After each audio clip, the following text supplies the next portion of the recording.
When we hear the name Noah, most people immediately picture a gray-bearded man hammering wood, surrounded by animals, while the rains of the flood poured down from the heavens. Yet, this iconic image, though powerful, tells us very little about who Noah truly was before the defining moment of his life. Who was this man before the world changed forever? What was his story before God chose him for the most important mission in human history? The Bible gives us a small but profound clue in Genesis 6 verse 9. Noah was a righteous man, blameless among the people of his time, and he walked faithfully with God. In this short verse, we glimpse a mystery that has fascinated scholars, theologians, and seekers for centuries. Out of all the people on earth, why Noah? Why not someone else? To understand this, we must look at the world in which Noah lived. Imagine a society not primitive, but advanced in ways we can barely comprehend. Before the flood, human lifespans stretched for hundreds of years. Adam himself lived to see many generations, and the wisdom of early humanity accumulated in ways modern people cannot imagine. This was a civilization of builders, thinkers, and creators, but also of rebels, idolaters, and tyrants. The earth was filled with violence, greed, and corruption. The book of Genesis paints a grim picture.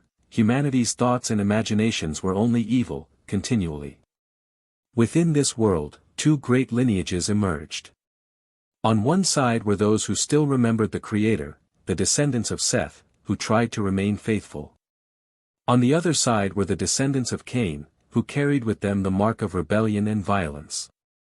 As the generations passed, these lines intertwined, and the world spiraled deeper into corruption. Then came the great mystery of the sons of God and the daughters of men. Ancient texts tell us that these unions gave rise to beings of enormous strength, known as the Nephilim, giants, warriors, men of renown. But with their arrival came devastation, cruelty, and lawlessness. The earth was poisoned by a mixture of human ambition and something darker, something beyond human. And yet, in the middle of this chaos, there was Noah. A man who stood apart. While others chased power, he sought God. While others drowned themselves in corruption, he pursued righteousness. Noah's life before the ark was not passive, it was a life of active resistance against a world gone mad. He walked with God. This single phrase reveals volumes. Walking with God means intimacy, trust, and faithfulness. It means saying no to the temptations of an age where everyone else said yes. Noah's story before the flood is the story of a man who lived in contrast. A man mocked for his faith, misunderstood by his neighbors, and likely isolated because of his refusal to compromise. Yet it was this very difference that marked him as chosen. God does not choose at random, He chooses those prepared by their lives, their character, and their faith. As we uncover Noah's hidden life, we see more than just a man, we see a message. That even in a world collapsing under corruption, one person who clings to God can change history forever. Noah's obedience was not born in the moment of the ark, it was cultivated long before, in the quiet choices of his daily life. And so the mystery begins. Who was Noah before the flood? He was a man of faith in an age of rebellion, a man of integrity in a world of compromise, and a man of courage when fear reigned everywhere else. His life reminds us that before great missions come quiet preparations, and before the ark came a lifetime of walking faithfully with God. Before we can truly grasp Noah's identity, we must immerse ourselves in the mysterious world he inhabited.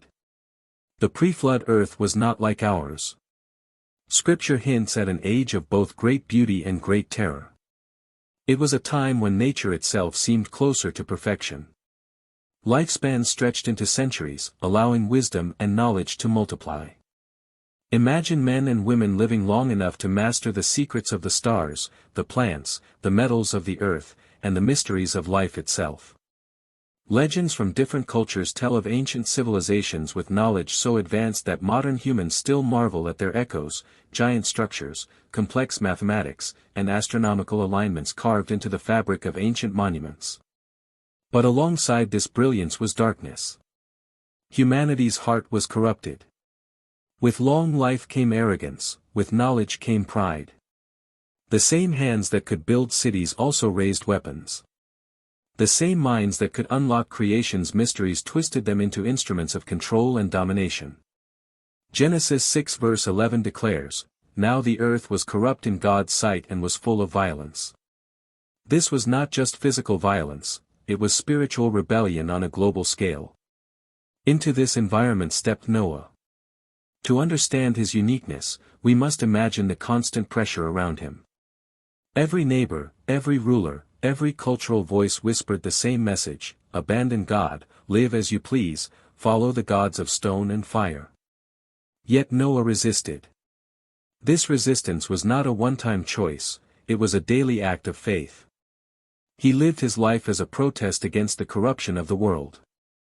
Some ancient traditions suggest that Noah was not merely a farmer or builder but also a preacher of righteousness.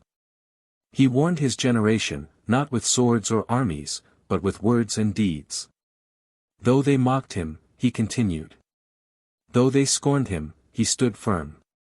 His life became a living sermon, declaring that judgment was coming and that there was still a way back to God. And then comes the mystery of Noah's lineage. The scriptures highlight that Noah found favor in the eyes of the Lord. This favor was not accidental, it was tied to his character and his faithfulness. Some scholars argue that Noah preserved the true worship of Yahweh when almost everyone else had turned away. He may have carried the oral traditions of Adam, Seth, and Enoch, holding on to truths that the world had nearly forgotten. Remember that his great-grandfather was Enoch, the man who walked with God and was no more, because God took him. This legacy of intimacy with the Creator flowed down through the generations until it reached Noah. But let us not romanticize his life. Noah's world was hostile. Every day was a battle to remain faithful. Imagine raising children in a society where corruption was celebrated, where violence was normal, and where spiritual rebellion was the law of the land. Noah had to lead his family in truth while the entire culture moved in the opposite direction. His righteousness was not convenient, it was costly. And yet it was precisely this cost that prepared him for his destiny. There is another layer to the mystery. Some ancient texts outside of the Bible, such as the Book of Enoch, suggest that the pre-flood world was contaminated not only by human sin but by the influence of fallen beings. These accounts speak of knowledge forbidden, of unnatural unions, and of creatures that distorted creation itself. Whether we accept these texts fully or not, they remind us of one thing: Noah lived in a world unlike any we know, a world of both spiritual and physical corruption. To stand righteous in such a world was nothing short of miraculous. And so, Noah's pre-flood life can be seen as training. His years of quiet faithfulness, his resilience against a corrupt culture, and his intimate walk with God forged in him the strength to accept an impossible mission. When God told him to build an ark, Noah was ready, not because he was a master shipbuilder, but because he was already a master of obedience.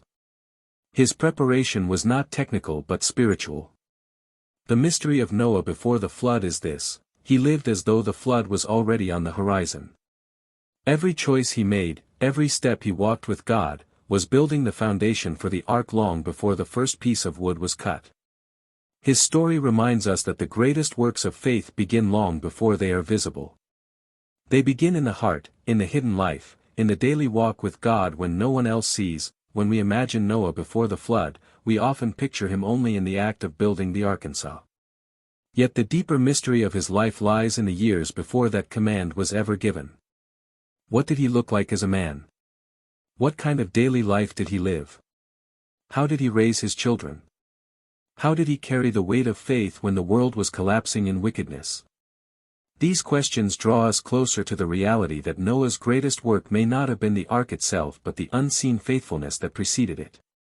The Bible gives us a small but powerful glimpse. Noah was a righteous man, blameless among the people of his time, and he walked faithfully with God. Genesis 6 verse 9. This verse is a keyhole through which we can glimpse a vast mystery. To walk faithfully with God in such a corrupted world means that Noah lived differently, radically different from his peers. Imagine an entire society laughing at the idea of holiness, mocking purity, and celebrating corruption. Yet Noah did not compromise. He lived as a light in a world that despised light. His righteousness was not a matter of perfection but persistence. Day after day, while others abandoned themselves to indulgence, Noah chose discipline. While others built monuments to their pride, Noah built altars to his God. While others sought power through violence, Noah sought strength in humility. He may have looked weak in the eyes of his generation, but in God's eyes, he was unshakable. We must also consider Noah as a father and husband. His life was not lived in isolation. He had to guide his family, teaching his sons about the ways of the Creator in a time when the knowledge of God was fading. Imagine the pressure of telling your children to resist a culture that promised them everything: pleasure, power, freedom, while you were asking them to choose discipline, righteousness, and obedience. Noah's influence was not only personal, it was generational. His ability to lead his family in faith ensured that they too would enter the Arkansas. That in itself is a profound testimony. Some traditions suggest that Noah's work as a preacher was met with total rejection. For years, he may have stood before his neighbors, declaring that the path they were on would lead to destruction, urging them to return to God. And yet, not one outside his family followed him. This detail is both tragic and powerful. Tragic because it shows how hardened humanity had become. Powerful because it reveals the depth of Noah's endurance. Imagine speaking truth for decades without visible results, yet never ceasing. That is faith beyond measure. What makes Noah's pre-flood story fascinating is not only what he did but what he endured. To live in righteousness when surrounded by wickedness is a heavy burden. Noah carried the loneliness of being different, the sting of mockery, and the weight of obedience that seemed senseless to the world. Every day of faithfulness was like a plank of the ark being laid in advance. He was building something invisible, trust between him and God. And then there is the spiritual dimension.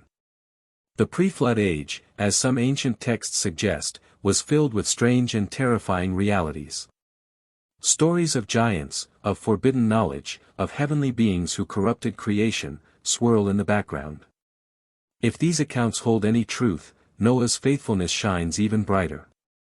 He resisted not just human wickedness but the influence of cosmic rebellion. His obedience stood as a defiance against powers far greater than himself. This hidden preparation explains why Noah was chosen. When God looked upon the earth and saw only corruption, he also saw one man and his family who had not bowed to the spirit of the age. Noah was not perfect, but he was consistent. He was not flawless, but he was faithful. His walk with God became his anchor, his compass, his strength. Think of the mystery this way: the flood did not begin with rain, it began with a man's walk with God. Long before the first drop fell, Noah's story was already shaping history. Before the hammer struck wood, before the ark rose plank by plank from the ground, there were years of silence. This silence is often overlooked, but it is in that silence that Noah's mystery deepens. The world around him was roaring with corruption, violence, and arrogance, yet Noah's life was marked not by noise but by quiet obedience. He did not make himself a hero of his time, he became one because he listened in the silence. Imagine walking through a world where every street echoed with laughter at sin, where cruelty was celebrated, where power belonged to those who exploited the weak. Noah did not escape this reality, he lived in the very heart of it. Every day, he saw with his own eyes the growing decay of humanity. He saw families torn apart by greed, neighbors turning against one another, rulers glorifying violence, and people delighting in what was evil. And yet, amid this corruption, Noah listened. Not with his ears alone, but with his heart. He listened for the voice of God in the midst of chaos. This is where his greatness was forged. When others drowned out conviction with entertainment and indulgence, Noah made room for the whisper of the Creator. His ability to hear God when the world refused to listen was the foundation of his mission. The command to build the ark did not come suddenly. It came to a man who had prepared himself to obey long before the command was given. Noah's life was already aligned with God's will. That is why he could be entrusted with something so monumental. He was faithful in the small, unseen decisions of everyday life, and so he was prepared for the great calling when it arrived. Now, consider the psychological weight of what God told Noah. Build an Arkansas, prepare for a flood of waters that would cover the entire earth. To Noah's generation, the idea was absurd. Rain itself may have been a rare or unknown phenomenon, and the thought of a global flood was laughable. To obey this command meant to embrace ridicule, rejection, and mockery on a scale most of us could not endure. Picture Noah explaining the project to his neighbors, vast wooden beams rising into the sky, a structure larger than any ship they had ever seen, in a place where seas and oceans were far away. His neighbors laughed. They jeered. They pointed fingers at his family. Children may have sung songs mocking Noah's folly. Scholars of the day may have argued that such a thing was scientifically impossible. Leaders may have demanded he abandon the madness and conform to the culture of his time. Yet Noah kept building. Every strike of the hammer was a sermon. Every log laid upon another was a testimony of faith. The ark was not only a vessel of wood, it was the embodiment of Noah's trust in God. And what trust it must have taken. For decades, Noah built without a single drop of rain to confirm the warning. Decades of labor, decades of expense, decades of being misunderstood. This was not just physical endurance but spiritual endurance of the highest order. But Noah was not entirely alone. His sons worked with him, Shem, Ham, and Japheth, young men who had to choose whether to believe in their father's God or follow the voices of their generation. Their wives, too, bore the weight of ridicule, mocked for standing with a man whose vision was invisible to others. Noah's faith was not solitary, it became the faith of his household. Through his example, his family became bound to the same mission, carrying planks and nails, enduring insults, and holding on to a promise no one else could see. In this sense, the building of the ark was also the building of a family united in obedience. Noah's story shows us that leadership begins at home. Before he could save the world, he had to lead his household. And he did. His wife stood beside him. His sons followed him. Their wives joined them. Together, they became the remnant that carried the promise of humanity's future. Another layer of mystery lies in what the ark itself symbolized. Its construction was not random. Every dimension was given by God, its length, its width, its height, even the arrangement of its rooms.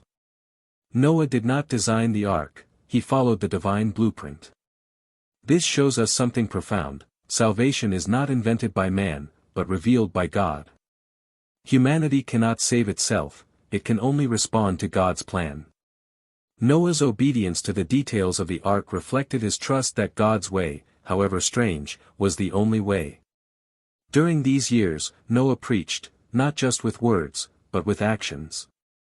The ark stood as a giant testimony of what was coming, an open invitation for people to repent and join him. Yet no one did. The hardness of their hearts was so great that even when confronted with a physical symbol of judgment, they refused to believe. This reality emphasizes the depth of Noah's loneliness. His mission was not simply to build, it was to endure rejection from an entire world. Yet Noah endured. He endured the whispers, the laughter, the pointing fingers, the isolation. He endured the doubt that must have crept into his own mind at times. He endured the questions of his children, the weariness of long labor, the slow progress of a project that stretched across decades. And through it all, he trusted that God's word was enough.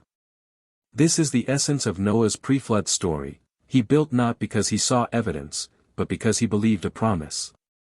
He stood firm not because it was easy, but because it was right. He became a living mystery, a man who lived as though the unseen were more real than the visible, as though eternity were more certain than the present moment. So when we ask, who was Noah before the flood? The answer becomes clearer.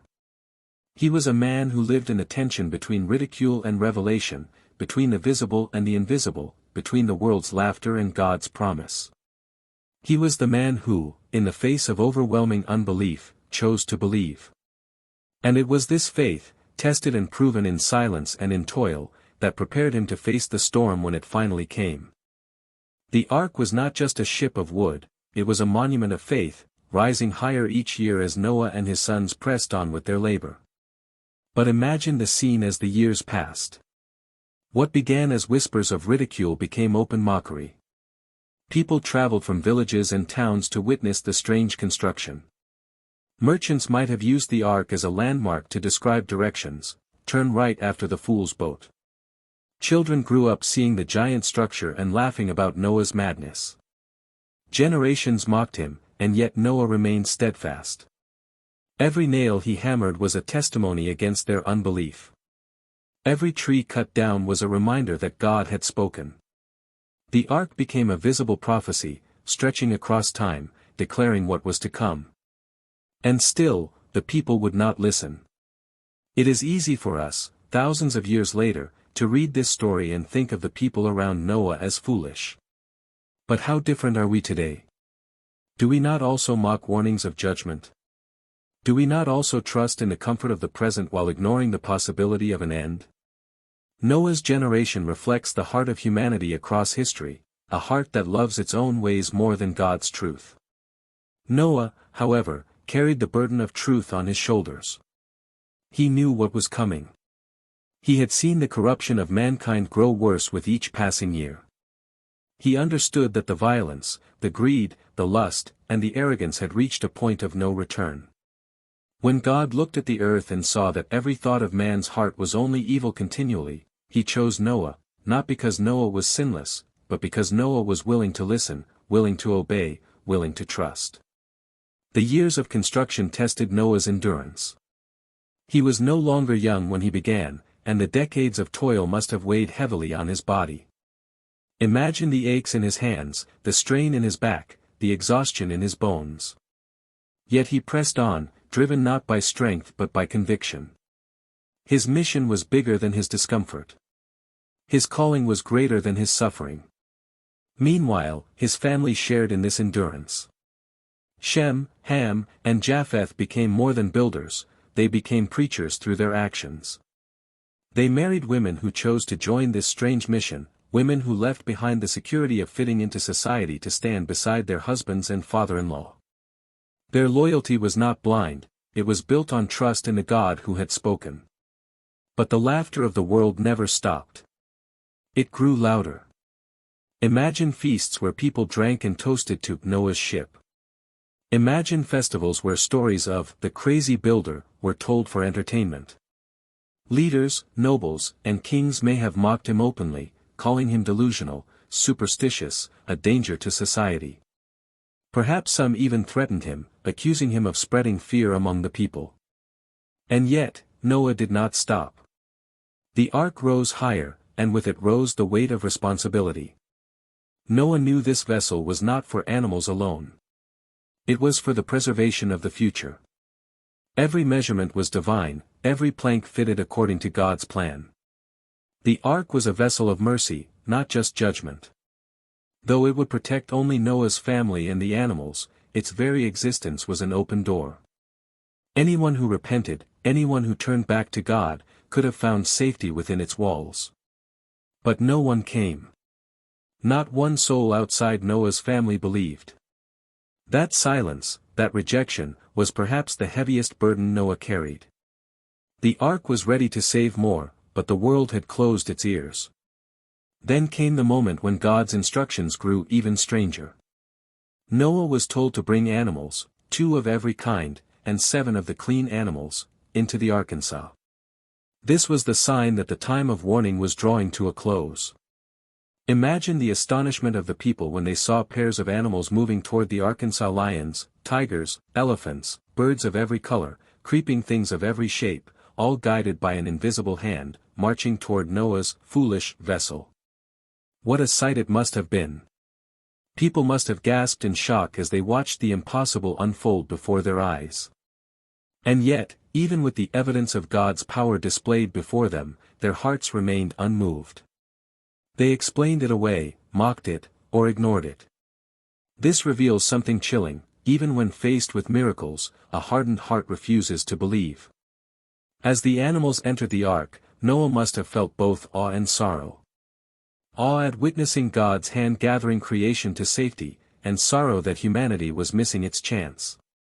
His mission was nearly complete, but the weight of judgment pressed heavier on him with every passing hour. Finally, the day came. The ark stood ready, filled with food, supplies, and life itself. The animals were inside, the provisions were stored, the structure stood as a fortress against what was to come.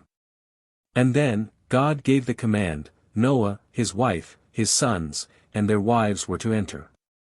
8 souls, out of the entire world, stepped inside. The door of the ark remained open for 7 days. 7 days of silence. 7 days of last chances. Perhaps people stood outside, watching, wondering. Perhaps some considered stepping in, but pride held them back. Perhaps others laughed even louder, pointing to the clear skies above and mocking Noah's imaginary flood. But on the 7th day, something happened that shook the earth. The door of the ark closed, not by Noah's hands, but by the hand of God. The opportunity was over. Mercy had been offered, but it had been refused. The world had made its choice. Then, the heavens broke. Rain fell, not in droplets, but in torrents. The ground split, releasing fountains of water from beneath. The skies roared, the earth trembled, and the flood began. Inside the ark, Noah and his family heard the cries outside. They heard the panic, the terror, the pounding on the walls of the vessel. They heard voices that had once mocked now begging for mercy. But the door was sealed. Judgment had come, and there was no turning back. This is the weight of Noah's story. Before the flood, he was not just a builder, he was a preacher of righteousness, a man whose life was a warning to his generation. He was a man who endured ridicule to deliver a message no one wanted to hear. And when the day came, his faith stood firm, even as the world drowned in disbelief. The first drops of rain were not unusual. To those who watched from outside, perhaps it felt like any other storm. But soon, the sky grew darker than they had ever seen. Clouds gathered thick and heavy, swirling with a force that carried a message of doom. Lightning split the heavens, thunder rolled like 1,000 chariots, and the rain began to fall, not gently, but as if the heavens themselves had burst open. For the first time in human history, water fell from the sky in relentless sheets. Until that moment, the earth had been watered by mist, a gentle dew that rose from the ground. But now, the windows of heaven were opened. What had been a myth in the eyes of scoffers became a crushing reality. At the same time, the fountains of the deep erupted. From beneath the earth's surface, geysers of unimaginable power burst forth. The ground shook as cracks split open, releasing floods that surged upward to meet the torrents falling from above. Water rose from both directions, swallowing fields, towns, and cities in its fury. Inside the ark, Noah and his family must have trembled as they felt the vessel shake against the surging waves. The cries outside pierced their hearts, neighbors, friends, perhaps even relatives who had mocked them, now begging for help, pounding on the sealed door. Yet the door could not be opened. It had been shut by God, and no hand could break it open. Mercy's window had closed. Imagine the chaos of that moment. People rushing to higher ground, clinging to trees, rooftops, or rocks. Families crying out in terror as waters swept away their homes. Mighty men who once boasted of their strength now powerless against the flood. Leaders and rulers who mocked Noah, now fleeing like children, desperate to escape the rising tide. The world that had laughed at Noah's warnings was silenced by the sound of judgment. The ark lifted from the ground as the waters rose. It was not a ship built for elegance or speed, but for survival. The massive structure, guided by God's unseen hand, floated upon the wrath of the flood. Inside, the animals rested under God's peace, and Noah's family waited, their hearts heavy with grief yet sustained by faith. Day after day, the rain continued. 40 days and nights, the heavens poured without pause. The earth, once vibrant with cities and laughter, became a vast ocean of destruction. Mountains disappeared beneath the rising tide. Valleys filled, rivers vanished into the endless flood. Nothing of the old world remained visible, only the ark drifting in silence. For Noah, these days must have been both a confirmation of God's word and a trial of endurance. He had believed, he had obeyed, and now he was living through the fulfillment of the prophecy. Yet it was not a moment of triumph, but of sorrow. To witness the destruction of an entire world, to hear the silence that followed the screams, was a burden almost unbearable. He had preached righteousness, but no one had listened. Inside the ark, life continued. Noah's family tended to the animals, feeding them, caring for them, ensuring that each species survived. The task was exhausting, but it gave them purpose. Perhaps it also distracted them from the weight of grief outside. They were survivors, but they carried the memory of those lost. The ark floated for months upon the waters. The rains had stopped, but the flood remained. The world had been cleansed, but it was empty, silent, desolate. The vastness of the floodwaters must have been terrifying, nothing but endless waves stretching to the horizon. To be enclosed in the ark, with no knowledge of when it would end, tested their patience and faith daily. And then, after 150 days, God remembered Noah. Not that he had forgotten, but the phrase carries the weight of divine attention, a turning point in the story. The waters began to recede. The fountains of the deep were stopped, the windows of heaven closed. Slowly, the tides lowered, revealing the tops of mountains. The ark came to rest on the mountains of Ararat. Imagine the relief of feeling the vessel settle after months of drifting. The silence of the waters breaking into stillness must have filled their hearts with hope. Yet they did not rush out. They waited, as Noah sent out a raven, then a dove. The first dove returned, finding no rest. The second returned with an olive leaf in its beak, a sign of life emerging again. The third did not return, proving the earth was habitable once more. Finally, after more than a year inside, God spoke to Noah. It was time to leave the Arkansas. The door, sealed by divine hand, opened once more, not to judgment, but to renewal. Noah, his family, and the animals stepped onto a cleansed earth. The air was fresh, the land reborn, the silence profound. The first act of Noah upon leaving was not to build a home, nor to claim land, nor to celebrate survival. His first act was worship. He built an altar and offered sacrifices to God. In this act, Noah showed where his heart truly was. He knew survival was not by luck, nor by his own strength, but by the mercy of the Creator. And God smelled the offering and made a covenant. Never again would he destroy the earth with a flood. As a sign, he set the rainbow in the sky, a bow of light stretched across the heavens, a reminder of mercy, a promise of grace. The rainbow was not just beauty, it was a covenant of hope, a bridge between judgment and mercy. Yet even in this moment of peace, shadows lingered. Humanity had been spared through Noah, but the heart of man was still prone to evil. Sin had not been washed away with the waters, it remained in the heart, waiting to resurface. Noah's story was both victory and warning. Salvation had come, but the struggle of humanity with sin was far from over. Thus, before the flood, Noah was not just a builder, not just a preacher, but a man of faith who carried the weight of the world on his shoulders. During the flood, he was the caretaker of life, the guardian of God's covenant, the witness of both judgment and mercy. And in the end, his life stood as a bridge between the world that was and the world that would come.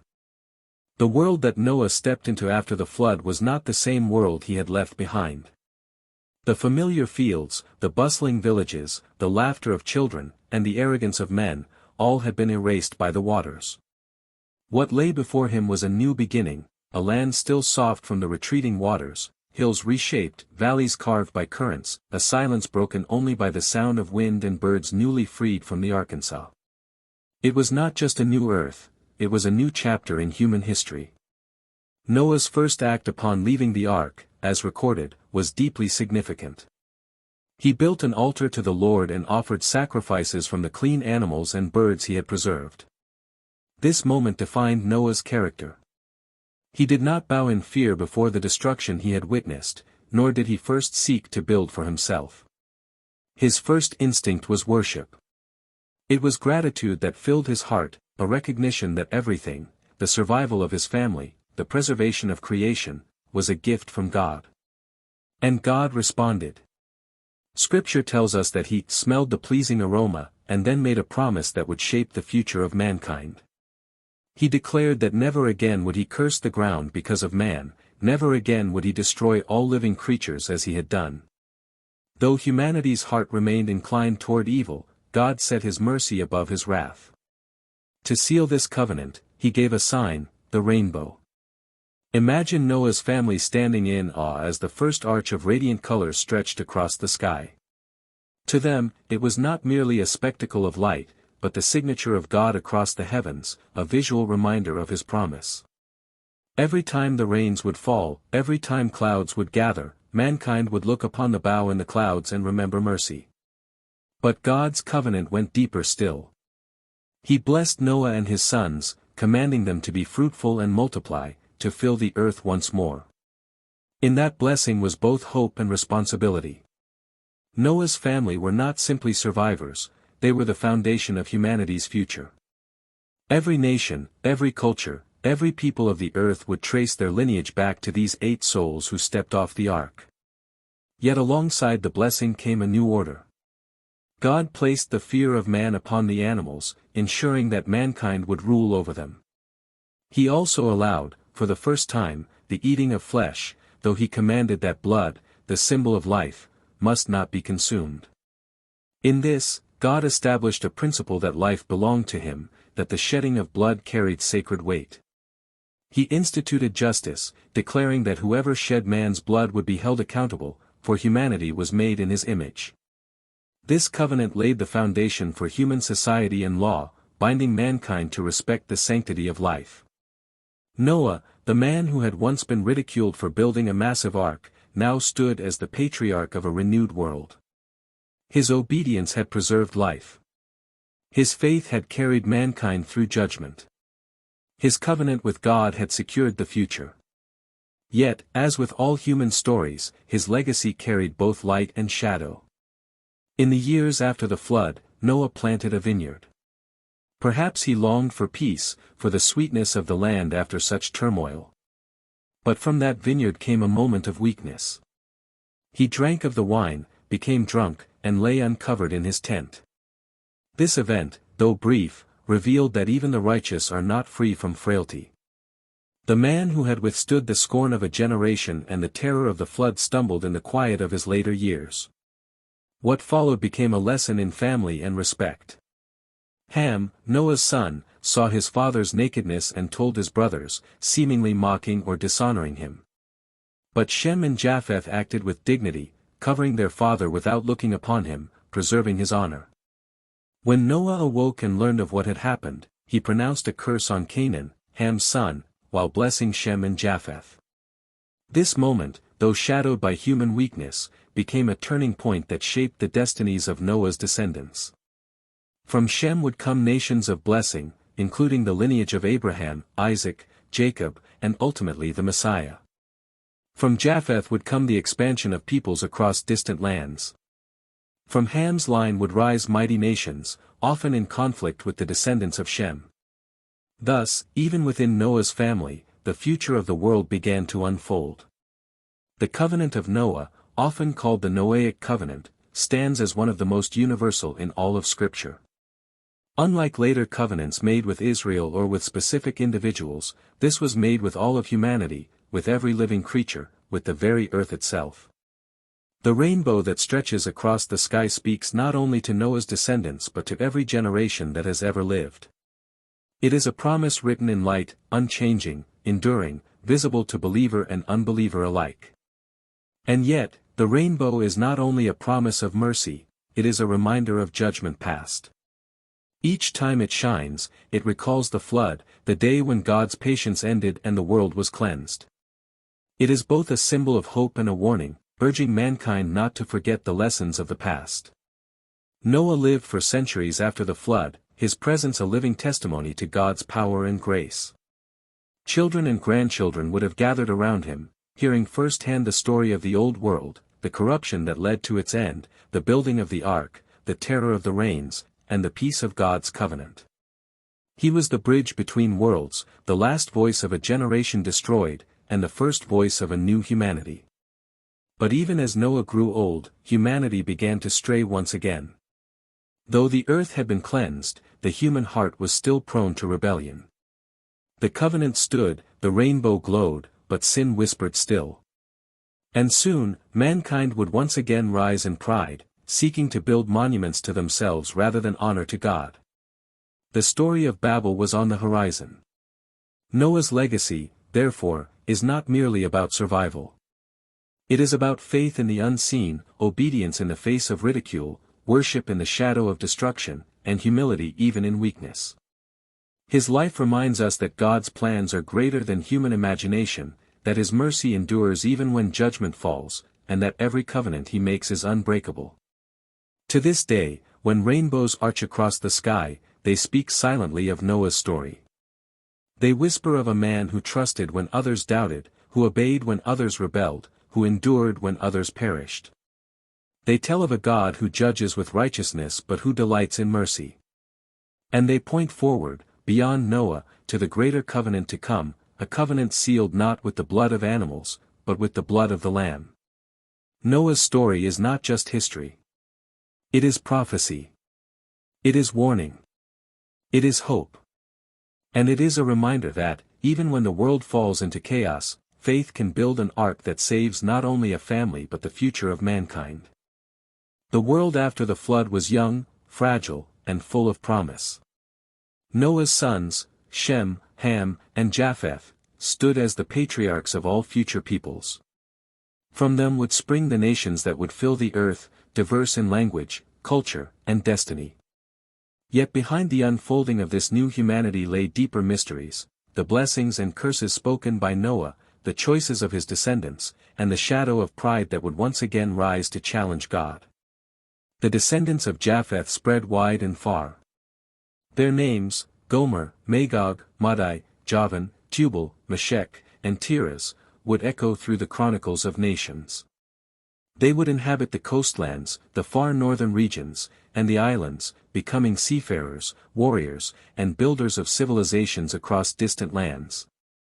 Their destiny was expansion, stretching outward like the waves of the sea, fulfilling the blessing that God had placed upon them.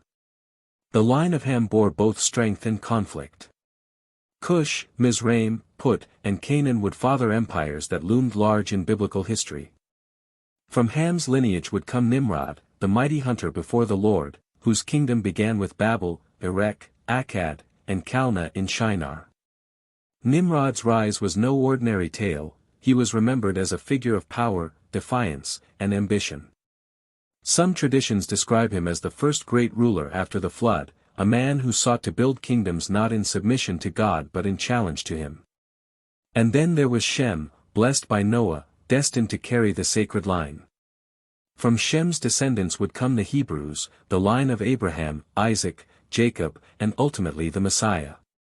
Shem's line was set apart, not because of human greatness but because of divine purpose. In Shem's tent, Noah had declared, God would dwell. It was a prophecy that rippled through the ages, pointing toward a covenant far greater than Noah's, one that would redeem not just a family but all of mankind. As the generations of Noah's sons multiplied, the earth began to fill once more. Villages grew into towns, towns into cities, and with growth came ambition. Humanity had not forgotten the flood, but memory faded into myth, and reverence gave way to pride. The covenant rainbow still arched across the sky, but mankind's gaze shifted from heaven to themselves. The story of Babel is perhaps the most telling chapter of post-flood humanity. In the land of Shinar, the descendants of Noah gathered together. Instead of spreading across the earth as God had commanded, they chose unity for their own glory. They said, "Come, let us build ourselves a city, with a tower that reaches to the heavens, so that we may make a name for ourselves and not be scattered over the face of the whole earth. Their ambition was not merely architectural, it was theological. The tower was a symbol of defiance, a monument to human pride, a rejection of God's command. In their desire to make a name for themselves, they revealed the same seed of rebellion that had once brought destruction upon the earth. Nimrod is often linked to this moment, remembered as the leader who spearheaded the project. His might as a hunter was matched by his ambition as a ruler. The Tower of Babel became more than a construction of bricks, it became a symbol of humanity's attempt to reach the heavens without God, to seize divinity by their own hands. But God looked down upon their tower, upon their unity in rebellion, and he acted. He confused their language so that they could not understand one another. The construction halted. The people scattered. The great dream of Babel crumbled into dust. And in that scattering, the nations of the earth were born. Languages multiplied, cultures diverged, and humanity spread to every corner of the globe. This event was both judgment and mercy. Judgment, because their pride was thwarted. Mercy, because their scattering prevented the consolidation of rebellion that might have once again provoked destruction. In the diversity of tongues and tribes, God set the stage for his plan of redemption, for one day every nation would be called back together, not in rebellion, but in worship. Yet the mystery of Noah's descendants lies deeper still. For the genealogies of Genesis are more than lists of names. They are maps of history, prophecies of destiny, and threads of a tapestry that stretches from Noah to Christ. Each name carries significance, echoing in the rise of kingdoms, the clash of empires, the fulfillment of promises. The curse upon Canaan, Ham's son, would later unfold as the Canaanites settled in the land promised to Abraham's descendants. The blessing of Shem would manifest in Israel's covenant with God. The expansion of Japheth would shape the spread of nations across continents. And all of it, every name, every tribe, every scattering, traced back to that single family that stepped off the ark. What, then, does Noah's story teach us at this stage? It teaches that even after judgment, the human heart wrestles with pride. It teaches that God's covenants endure even when mankind falters. It teaches that history is not random but purposeful, guided by the hand of the Creator. And it sets the stage for what is to come. For Noah's life did not end at Babel, nor did his legacy stop with the scattering of nations.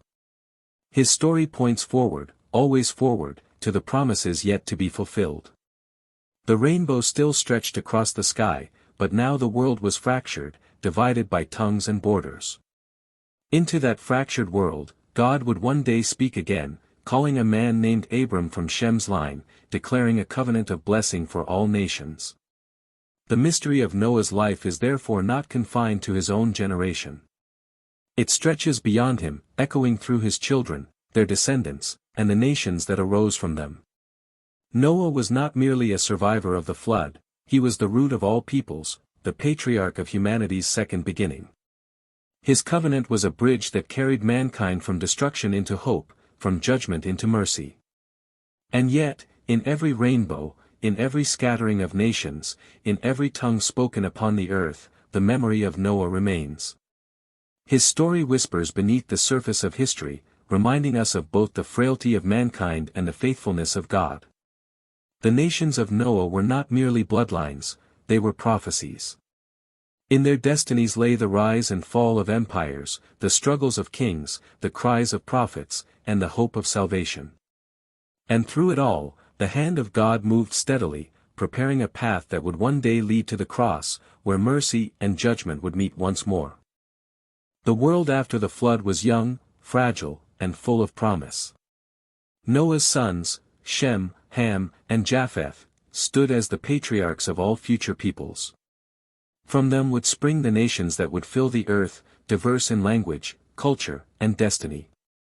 Yet behind the unfolding of this new humanity lay deeper mysteries, the blessings and curses spoken by Noah, the choices of his descendants, and the shadow of pride that would once again rise to challenge God. The descendants of Japheth spread wide and far. Their names, Gomer, Magog, Madai, Javan, Tubal, Meshech, and Tiras, would echo through the chronicles of nations. They would inhabit the coastlands, the far northern regions, and the islands, becoming seafarers, warriors, and builders of civilizations across distant lands. Their destiny was expansion, stretching outward like the waves of the sea, fulfilling the blessing that God had placed upon them. The line of Ham bore both strength and conflict. Cush, Mizraim, Put, and Canaan would father empires that loomed large in biblical history. From Ham's lineage would come Nimrod, the mighty hunter before the Lord, whose kingdom began with Babel, Erech, Akkad, and Calneh in Shinar. Nimrod's rise was no ordinary tale, he was remembered as a figure of power, defiance, and ambition. Some traditions describe him as the first great ruler after the flood, a man who sought to build kingdoms not in submission to God but in challenge to him. And then there was Shem, blessed by Noah, destined to carry the sacred line. From Shem's descendants would come the Hebrews, the line of Abraham, Isaac, Jacob, and ultimately the Messiah. Shem's line was set apart, not because of human greatness but because of divine purpose. In Shem's tent, Noah had declared, God would dwell. It was a prophecy that rippled through the ages, pointing toward a covenant far greater than Noah's, one that would redeem not just a family but all of mankind. As the generations of Noah's sons multiplied, the earth began to fill once more. Villages grew into towns, towns into cities, and with growth came ambition. Humanity had not forgotten the flood, but memory faded into myth, and reverence gave way to pride. The covenant rainbow still arched across the sky, but mankind's gaze shifted from heaven to themselves. The story of Babel is perhaps the most telling chapter of post-flood humanity. In the land of Shinar, the descendants of Noah gathered together. Instead of spreading across the earth as God had commanded, they chose unity for their own glory. They said, Come, let us build ourselves a city, with a tower that reaches to the heavens, so that we may make a name for ourselves and not be scattered over the face of the whole earth. Their ambition was not merely architectural, it was theological. The tower was a symbol of defiance, a monument to human pride, a rejection of God's command. In their desire to make a name for themselves, they revealed the same seed of rebellion that had once brought destruction upon the earth. Nimrod is often linked to this moment, remembered as the leader who spearheaded the project.